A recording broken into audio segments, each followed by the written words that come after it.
Well, the Indianapolis Colts got a double dose of good news as the new week has started over on Tuesday today, and we're going to cover all of that, including what to look for in this week against the Miami Dolphins. All that and more in this video. What's going on? It's Elijah from Sports Talk Indy, where we cover all things Colts every single day.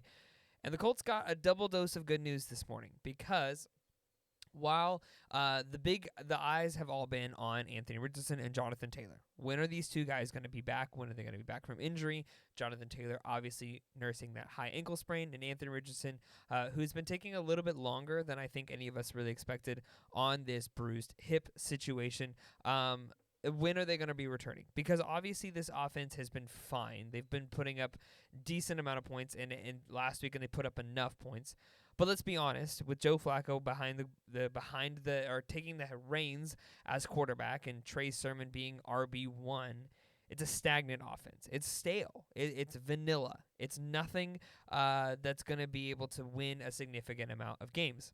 But the first part of the good news is that Shane Steichen reported today that Anthony Richardson will be good to go on Sunday, barring any major setbacks. Now, that should be kind of with a grain of salt or maybe just a little bit of like an air of caution because we thought the same thing last week, and we thought the same thing the week before. Anthony Richardson wanted to finish the game against the Pittsburgh Steelers. He looked great, 3 for 4, had an amazing opening drive, and then obviously took on a really, really hard hit at what could be estimated around 20 miles an hour. It was like a car crash. But the unfortunate thing is that Anthony Richardson, given the history that he has, cannot seem to avoid these injuries, cannot seem to bounce back up the same way. So, all of that being said, this is now a 3-week injury, now leading into Anthony Richardson missing almost a full season in his first full season, basically. Over the past 17 games plus the 6 that we've played, Anthony Richardson has now missed the equivalent of a full season.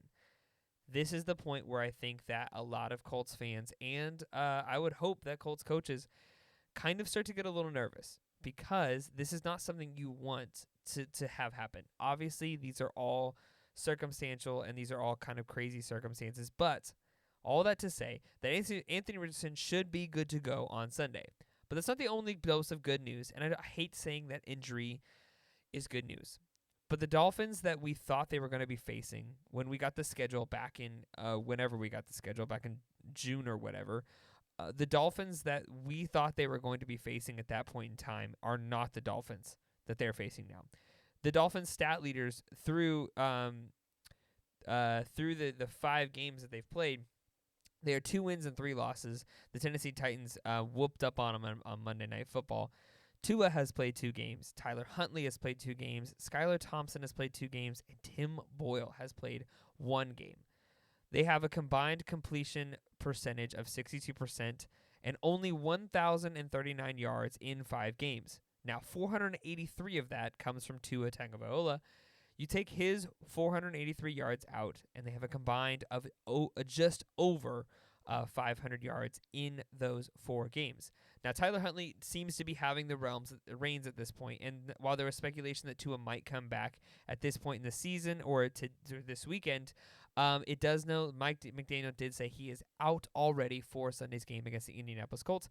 Now, hear me out. I'm not saying that that's good news for the Colts. I am saying that due to the Miami Dolphins that we're seeing today, it is a much different and easier feat for the Colts to get. And in fact, should be an easier round for Anthony Richardson because it's not just injuries on that side. We look at the Dolphins injury report today. Jaden Phillips is placed on the injured reserve. So he is out with a knee injury. Cam Smith on the injured reserve. That was October 2nd. October 7th, Javon Holland is week to week with a hand fracture. So he will not be playing this weekend likely.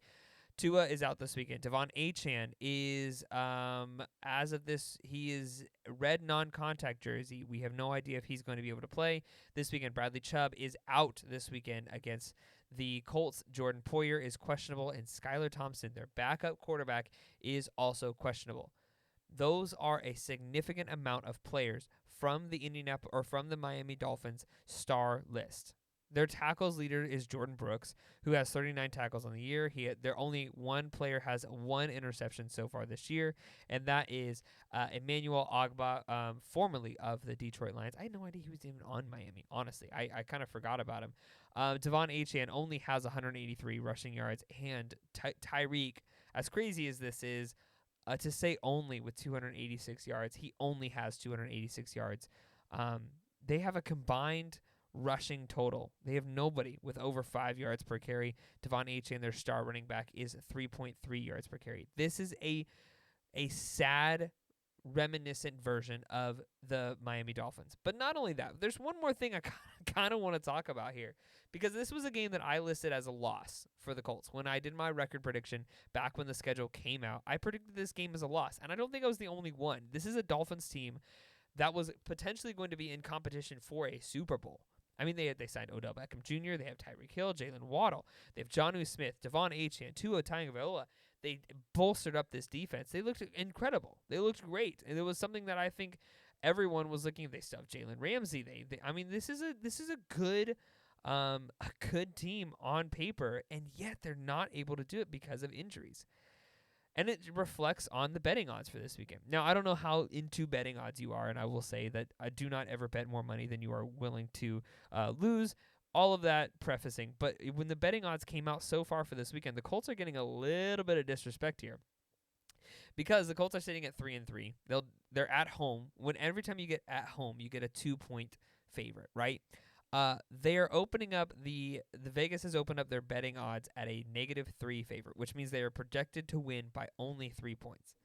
So if you bet that the Colts win by 4 points, you win. You win that money. But that's crazy to me that they are only projected to win by 3 points. Because again, basically that's a 1.5 favorite. If they were playing in Miami, they would actually be just 1 point favorites. That's ridiculous. That's insane to me, because you look at this Colts team and what they could be able to do against Tyler Huntley at quarterback. Devon Achane is likely not going to be playing, and so you look at this, and it's kind of crazy to me that the Colts are only 3-point favorites, basically 1 point favorites. Again, when you take away the home field advantage of the 2 points. And so you look at this, I think the Colts are going to have a really, I don't want to put my foot in my mouth and get ahead of myself, but I really do feel like the Colts have a really, really good shot, especially with the guys they have coming back from injury. You've got, Kenny Moore played this past weekend. Julian Blackmon looked great this past weekend. Nick Cross is budding into one of the better safeties in the league, and I would like to go on record with the I told you so already. Sammy Womack looks great. Anthony Richardson coming back from injury. Michael Pittman coming back from an injury that we didn't know he had, nor did he show that he had at all on Sunday, when he absolutely had some dominating performance against L'Jarius Sneed, which just felt so good. It felt so good. All this to say, it does look as though the Colts are being handed what could potentially be one of the easier games this season. Now, don't get me wrong, this Colts team is wildly unpredictable. Any game that you think is a winnable game could be a very losable game. But I do believe that given the injuries to the Miami Dolphins, given that they're going to be without their most dominant weapons in Tyreek Hill with a backup to a backup quarterback, Jalen Waddle only at 256 or 258 yards total. I mean, they're receiving touchdowns. They only have 2 on the year. 2 receiving touchdowns through 5 games on the year because they had the early bye. They only have 3 rushing touchdowns on the year. I mean, this is a stagnant and sad version of the Miami Dolphins, and this should be a game that could be a get-back game for the Colts. I mean, I say get-back, they just won last weekend, but for Anthony Richardson and company to really be able to have a good game and to be able to have kind of get your stride, get your momentum, I think that's something that Anthony Richardson needs.